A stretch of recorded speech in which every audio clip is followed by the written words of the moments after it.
My name is Lee and this is my homebrew channel. Now, I'm not a craft brewer. I don't pretend to be a craft brewer. I'm not interested in craft brewing.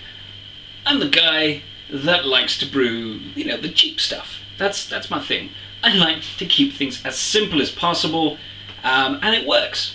I buy cheap materials and I make tasty booze. I also go and collect wild things and make booze from that, which again is cheap. I also make some vlogs of interesting things when I go out. Sometimes, when they don't fail. But I do lots of things. The channel is growing and expanding, and it's great. I really do. This is my hobby and I enjoy doing it. Have a bit of fun, have a few laughs.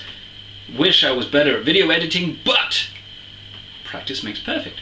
So, my plans for the channel are to upload at least once per week. Now, usually that is 2 or 3 times per week. Sometimes it's every day. It really depends on how much time I have.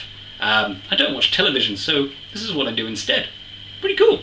So, if you enjoy homebrewing, or just getting into homebrewing, but you don't want to spend all that money yet, this is probably the place to start. Easy, cheap, simple, tasty.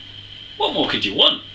So, enjoy the videos and, well, if you subscribe, I'll see you in the subscription stuff, won't I? Yeah. So, take care, guys. I'm gonna drink some beer because I need to make room. I have a lot of booze. Cheers.